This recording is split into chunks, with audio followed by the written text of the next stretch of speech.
Youth Revolution. Hey, everybody on YouTube, podcast, radio, public access TV, wherever you're listening or watching this show, so glad you're joining us today. You may have noticed that Dave is much more attractive than usual. I cut my ponytail off. Today, you can probably hear my voice that I was sick and I'm getting better. But you can also know that Dave, he was wiped out, man. This guy, he was down for the count. Yeah, my wife actually randomly called him and he was in the ER. He's like, hello? She's like, what's wrong? And he still answered the call, still helped her out, even when he was in the ER. He's hardcore, man. Yeah. But he's not doing the radio show this week. So I brought in a ringer, Tyler Lund, one of the ministry leaders here at our church. Now, didn't bring him in for just any reason, not just because I like him, although I do like you, but that's not the real reason I brought you here. Today we're talking. Today is when this show airs on Sunday. It is Orphan Sunday, so this is the day that we celebrate worldwide orphans and bringing them into homes, bringing them into families, giving them a place to live and a family to care for them. And so we're talking about foster care and adoption today. You know, foster care is funny and people have wrong ideas. That's kind of the thesis of today. Amen. And the reason Tyler is here is because he is a fellow foster parent. I'm a foster parent. I've adopted a bunch, done foster care for a bunch. You've also done foster care. How long have you been doing foster care now? 2.5 years. 2.5 years. Yeah. Very cool. Do you know any idea how many foster kids you've had? You know, a lot of people don't keep track. I'd say it's over 50 at this point. Yeah. But some are long-term, over some are 50. short-term. Yeah. Some are just for the weekend, and some have been over a year and a half. So you're right up there where Meadow and I are, because we had 50 or 60 as well. So yeah, we pray for them at night, the names, and that list has gotten longer. And so it puts my daughter to sleep. So instead of bedtime stories, she hears names. So you actually have a list and you pray over the names. Well, it's in my head, and I guess I can't do that on air because they're names. Right. But yeah. That's cool. See, I have a list of all their names. I actually have a Word document, but I don't go over it every night and pray. And I only really pray for them when I think about them or remember something that happened. But yeah, that's awesome, man. Well, today we're talking foster care is funny and people have wrong ideas. Just a couple weird things about doing foster care. Let's just right out the gate. I think one of the weirdest things is when you've got a kid who's a different race than you and you go out in public and people like my wife and I, we're both white and one of our foster kids is black. And so I love this. I mean, I love him to death, but the situation's so funny because we go out there and my wife and I will be holding this little boy and some people look at us and kind of smile and then they'll kind of nod their head sideways like, what? Is something happened there? You can see the gears turning. Yeah. We're in our SUV minivan thing, and it's not just the race; it's the quantity too that like pile out. It's like a clown car, right? Yes. Like they're just they're confused because how many people are in there, and the age range and the racial makeup is very confusing to people. Oh man, it provides a lot of laughter. I always laugh when we go somewhere and when I walk into a store and those people in the store are like, whoa, big group today. Someone having a birthday party? And I'm like, probably. Yeah, well, I don't know. Let's check the birth certificates. Yeah, we appointments are funny. Even people that can check the records. I've gone in with my foster daughter before, who has a child of her own, and we'll go to the doctor, and the nurses will be checking us in, and they'll say, to the foster mom, you must be the mother, and she'll look at me and.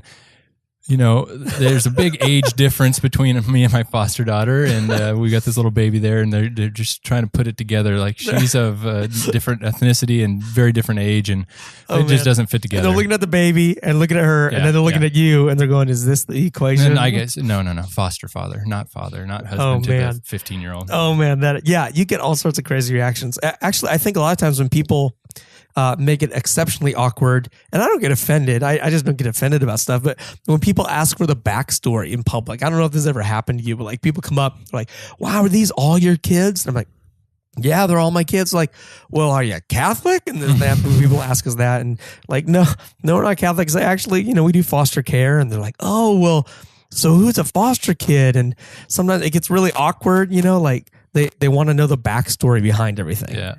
Whether that's one situation that happens, or we've had friends, and not to pick on some of them, but they'll have known them for a year or two, and they'll ask us, so do you have any biological kids. Like we've got 6 kids in our home and they don't know which ones are which. And so it can be confusing even to close friends. Yeah, though that's true. I mean, even my friends who do foster care, sometimes I'll forget. I'm like, wait, which ones are which in there? And ultimately, it doesn't even really matter. Right.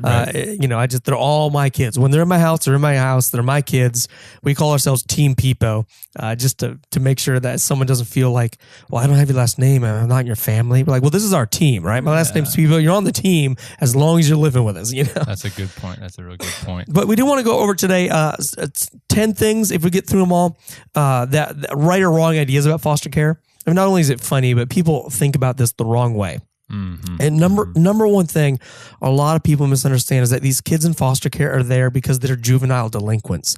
And that's not the normal reason that a kid is in foster care. From your experience, what do you think? What's the normal reasons? Well, I'd say just the juvenile delinquents. I think we've only had one out of 50 some. Yeah. So that's not the typical reason. Typically, it's because their parents are just in a bad place, and we try to explain this to our kids about why they're there, and it's usually because they're making wrong decisions about alcohol and drugs and just not a safe living environment. So that's what we can provide them. That's right. The second thing, a lot of times they say kids in foster care are so emotionally damaged that there's nothing that can be done to fix them. Right? This is absolutely not true. This is just not true. Can I go on a rant for a second? Please. Okay, Please. So I got my handy dandy brain here, right? This is up here. This is the prefrontal cortex, right? Down here is the limbic system. A lot of times when kids come in from foster care, they've been wounded, they've been hurt. That's why they're in foster care, and they're functioning out of their limbic system. Okay, this is where they make rash decisions. They hit or they yell or they fight. And the prefrontal cortex is the part of your brain where you can say, you know what? I want to punch someone right now, but I'm not going to punch them because I don't want to go to jail. And so you actually make good decisions because this part of your brain's working. And what happens is when they come into your home, they're going to be functioning down here because they're scared. But over time, as you provide them a safe and healthy place, they're going to use their prefrontal cortex more and more. They can absolutely be healed. They can absolutely change their behavior in really positive ways. Yeah, definitely. We've had a lot of infants and newborns, and a lot of people say, well, isn't it going to be so hard, that if they get adopted by someone else or they go back to another home, the attachment issues. Yeah. And what's important to know is that a child needs attachment. If they're in an orphanage or some institution and they don't have a single or two people that are investing in them, feeding them, changing them, putting clothes on them, it is very damaging for them. So they need to get an attachment. And the concern we hear is that, they'll be emotionally damaged if they're taken away from that. But children are flexible and they can reattach to another figure, maybe the permanent adoptive home or the parent if they get out of jail, if they get clean. They can reattach and have a healthy brain, and so they won't be emotionally damaged. So they should be healthier because they were in your home. Absolutely. Now, it's true that the more often those attachments are broken and reattached, the more difficult it becomes. But what's most important is developing a healthy attachment. And so that when they move to another location, they're able to develop a healthy attachment again. With children who grew up with the wrong type of attachment, it'll affect them for the rest of their life. That is absolutely true. But you can be healed. We have 3 kids who we adopted who had PTSD. And a lot of people think you can't be healed from PTSD. Took them to the therapist. We've been going there for years, and we've been working very intensely at home for years with these kids. They're amazing kids. I love them so much. We've adopted them now, and the therapist actually said this year, she goes, you guys should be very happy because we redid their intake, went through this whole survey, and she says these kids no longer have any symptoms of PTSD. Amen. And so, people can be healed. God heals people, but also he uses healthy homes to do that. He can use people who care to heal people. So it's not true that nothing can be done to fix them. All right, number 3, you have to be married to be foster parent. Well, you're more of an expert on this. Your role in helping foster parents through the foster care organization. So maybe you can answer better on this. I don't know. Do you have to be a parent? You don't. It's not true. You can be single. There are a few requirements. You have to make a certain amount of money, but it's not like you have to be rich. Basically, you have to have a steady job is all this is saying, right? You have to have some money so that you can provide for yourself. So if you're looking to get into this to make money, no, it's not going to work. That doesn't happen. By the way, if you want to get into this to make money, instead of being a foster parent, do daycare. You actually make more money doing daycare than you do foster care, a lot more. You can bring in more kids temporarily, and then you can send them home at night, and you don't have to have them 24 hours a day. You don't have to deal with their school as much. Can I do that with my kids? Oh, that's a brilliant idea. Wait, you'd have to pay yourself though. So I don't know how that would work. But send them home. Okay, number 4, this is another myth. You have no control over what comes into your home. That is not true. That's a very nice thing that even when you set out, you can tell the social workers which age ranges, what types of behaviors you're set up to take. Mm-hmm. And you can, even if it's within all the requirements of what you want, you still have this the ability to say it's not a good time in our season of life. We can't take this child. That's exactly right. Our old home, the hallway was really small. And so we said, you know what? We can't take kids with wheelchairs. My wife got grossed out by feeding tubes, so she said, "If someone has a medical issue that requires a feeding tube, we're just not gonna do it." Then there's been other times we've just been busy. They've called and said, "Hey, we got this kid. They need help. Can you take them?" And we're like, "No, we're busy right now. We're not going to do it." So you can sign up to be a foster parent, and absolutely, like Tyler said, you can say no. Which is why we need more people doing foster care, because there are times when foster families need to say no. And so we need to have more people. I dream of the day when the social workers don't have to, scrimp and scram to find a foster home, but they get to make a pick, that there's a waiting list of people who want to be foster parents. And we get to choose the best homes, the most healthy places to put them. It's not the case right now. Yeah, no, that's not the case. We are in need in Salina, Kansas, of some more foster homes. I actually got a call a couple months ago. They said, "Hey, we got 2 more kids. Will you take these 2 kids?" And I was like, "Look, we got 7 kids right now. I'm not taking any more." I'm like, "Okay." A few hours went by. I went to bed. Phone rings at like 11 o'clock. It's them again to say, "Hey, we couldn't find anyone to take these kids. Can they please come to your house just for a couple nights? They can sleep on your floor." And I'm like half asleep, and I'm like, "What?" And they said no one would take them, and right now they're sleeping on the police station floor. And I was like, "Oh, that's terrible. Yeah, we'll come get them." I hung up the phone, and then I'm like, what am I doing? Why did I say yes to this? You should just leave a key under your doormat and just have the police officers let them in. That's right. Like Amazon.com foster care edition, where then you wouldn't have to wake up. You show up at home and there's some foster kids there waiting for you. No, you do have the ability to say no. Absolutely. Keep your family sane. Apparently, I don't have the ability to say no, but you have the right to say no. Exactly. And some people are thinking, I can't say no. That's the problem with me. And look, when you get licensed, you can tell them, I only want to take 1 kid. License me for 1 kid. And then they're not even allowed to ask you to take more. So that's possible too. Here's number 6. Here's a myth. You don't have any rights as a foster parent. Now that's not true. Actually, I printed this out. I helped actually get this done a few years ago with DCF. This is the Foster Parents Bill of Rights. Okay, DCF put this into their own planning. The organization I was with, Kansas Foster Parent Association, started pushing there to be a law about this, and we had some discussions with DCF, and shortly after some of those discussions and shortly after it becoming a potential bill, DCF went ahead and put this out there. So, I mean, you've got rights here. You have the right to exercise decision-making in connection with the child, consistent with the limits and policies of DCF. You have the right to receive training. You have the right to receive financial reimbursement. You have the right to receive services to reach DCF personnel. I mean, and even more stuff in here that I think is really, really valuable. You have the right to receive from DCF information known to DCF and relevant to the care of the child. Okay, in other words, they have to tell you everything they know about the kid that's relevant. They have to. This is good.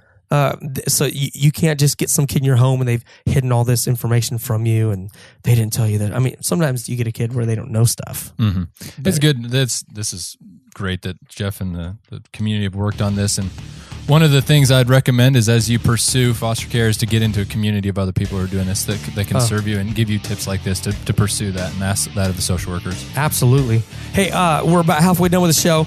We got some more of this coming.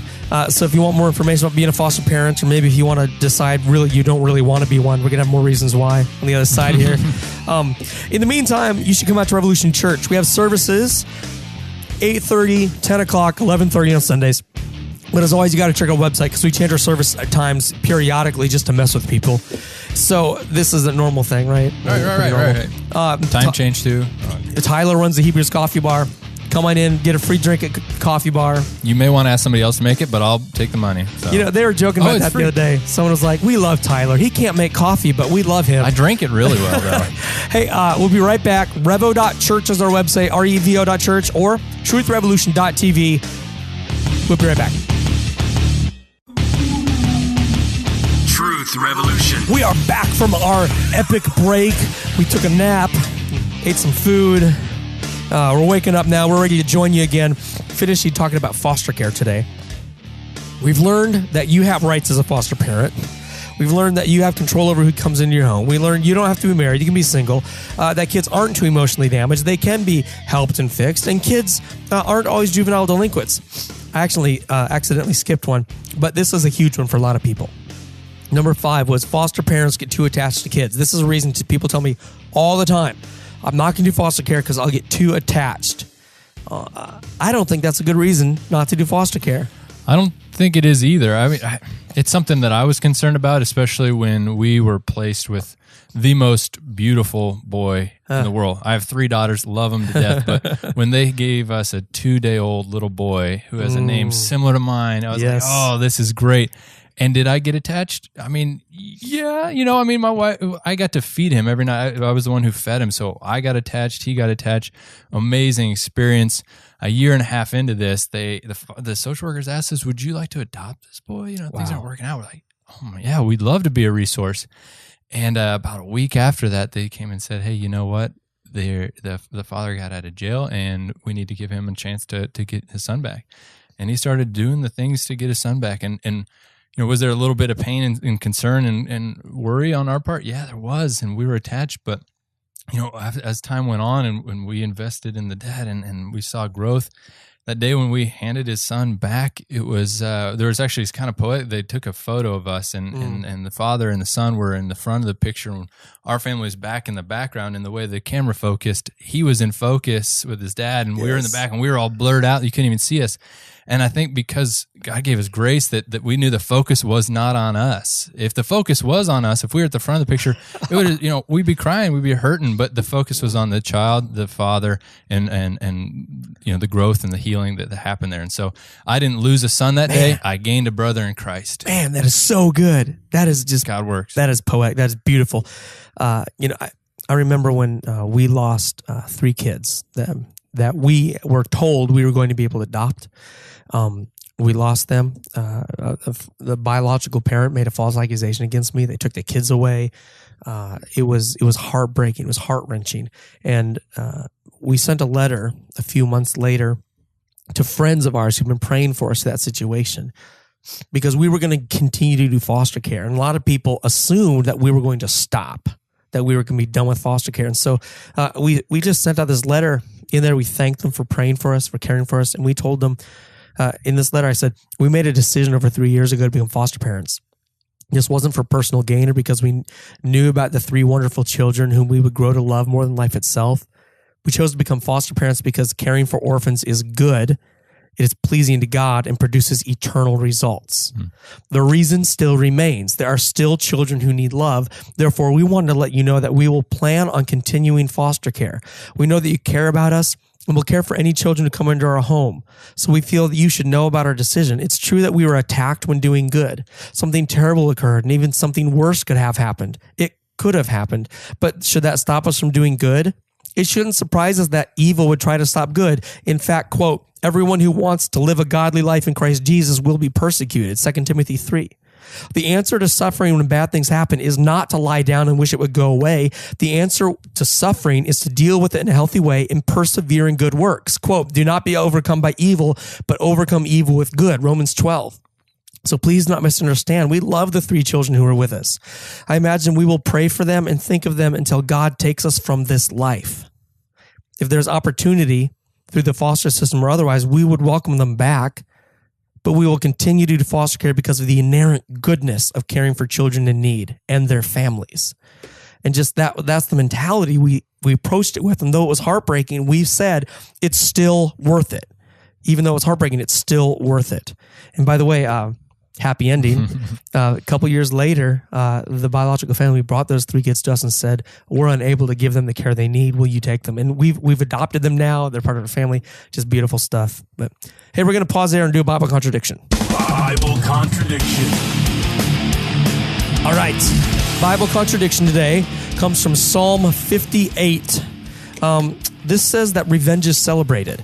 Tyler, would you read Psalm 58 right there? Yeah. The righteous will be glad when they are avenged. When they bathe their feet in the blood of the wicked, then men will say, surely the righteous still are rewarded. Surely there is a God who judges the earth. Okay, so their revenge is celebrated, but Proverbs 24 puts it this way. Do not gloat when your enemy falls. When he stumbles, do not let your heart rejoice, or the Lord will see and disapprove and turn his wrath away from him. Okay, so here it says God doesn't want you to rejoice and have revenge. Which one is it? This seems like a contradiction. Reality is, we're going to use our cracked acronym, of course, and the A stands for author's intention. What was the author intending on communicating? Is he intending on saying revenge is great in Psalm 58? What's going on here? Well, in Psalm 58, the author's communicating about this is important, about the end of the world when God judges all things. At that point, when God judges the whole world, he's saying that righteous people will have been proven right. They will be saved. God will reveal that they were on the right path all along. They will be vindicated, and the evil people will be punished, and all will be set right. Okay, it's not about I took revenge on someone or someone stubbed their toe and now I'm laughing. It's about everything has been set right. God has punished the wicked and rewarded the good. Take joy in the fact that God has finally brought this about. Proverbs 24, the author is talking about a totally different scenario. He's simply saying, don't be happy right now when your enemy loses.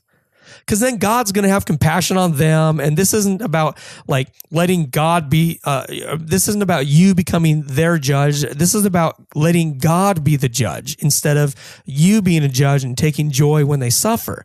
And so the other verse is simply celebrating final vindication. These are 2 totally different scenarios. One is final vindication when God completes his wrath and completes rewarding you. And the second verse is about saying, hey, right now, while the world's going on, don't take personal vindication and take joy in their suffering. These are 2 totally different scenarios. Anything you want to add? No, that makes sense. You said it. That's the answer for Bible contradiction today. Bible contradiction. All right, there we have it. All right, we're going to get back into this. A few more myths that we have to cover real fast. It's expensive. No. Well, I mean, there are some expenses that come with it, but in our experience, people come around you. Mm-hmm. If you get a new kid and you don't have clothes for that, typically if you're in community, people are going to come alongside you. I mean, Lydia and I have been very blessed by friends here in our community who have showed up in real tangible ways. We have friends back in Washington, D.C. who have been financially and just encouragement to us. So I would say that, there's a lot of resources that DCF and St. Francis, whoever your licensing agency will provide for you. But I wouldn't say that it's a financial burden that should keep you from doing this. Yeah, I would agree. We have at our church people who do this. We've worked with some people from other churches. My wife has a ministry where, you need clothes. Just say, I need clothes, and people are going to show up with clothes for your kids. You don't misunderstand us. No one's going to get rich doing this. In fact, it will cost you some money, but I wouldn't say, quote, it's expensive. You're not going to go bankrupt becoming a foster parent as long as you surround yourself with the right kind of people. I mean, when we sign up our kids for gymnastics or something, it costs money, but there's joy with that.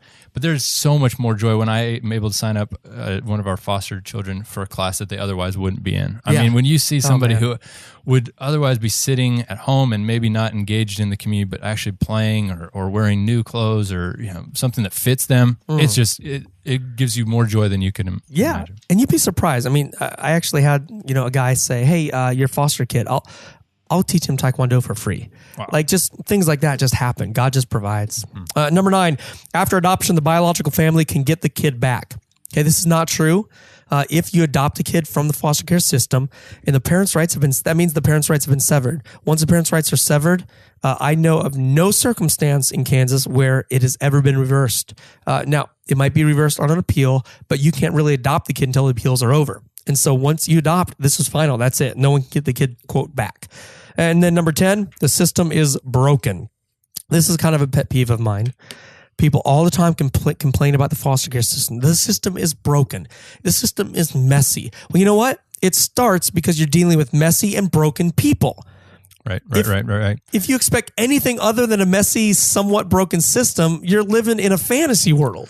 Well, yeah, the system is broken, but I think the actual act of foster care, bringing children into your home, yeah, the structures and principalities, there's stuff that's broken, but when they're in your home, it's not like it's all of a sudden going to be clean and not broken. But I think one of the beautiful things is they get to see your family in its brokenness, but also overcoming that. Yeah. And there's a lot of beauty in that. So the system being broken is not a reason to stay away. And it's just, I mean, there's going to be messes in the system. I mean, the DMV system's broken. You still have a car. You don't throw your hands up and go, well, I'm not buying a vehicle now. Right. So, you just recognize, hey, systems sometimes stink, but I'm going to make it through this because it's important. Right. It's important to have a car. It's important to help these children. And there we have a Kansas Foster Parents Bill of Rights because people got involved and started to try to fix the system and get some rights for foster parents. That's right. Avoiding the system doesn't improve it at all. All right. 7 things you can do even if you don't want to be a foster parent. Okay. Maybe one of them is that, but 7 things you can do. Okay. If you feel called to help with foster kids or adoption, you can start, number 1, by praying for people, praying for the kids. AdoptKSKids.org. You can speak up for them. You can join CASA, C-A-S-A. You can go into court and talk for them. You can provide financially. You can give to a church, or part of the causes go to orphans, or you can give to a foster family or adoptive family. Give them gift cards. People give us gift cards to restaurants sometimes. It's like a blessing from heaven. Oh, yeah.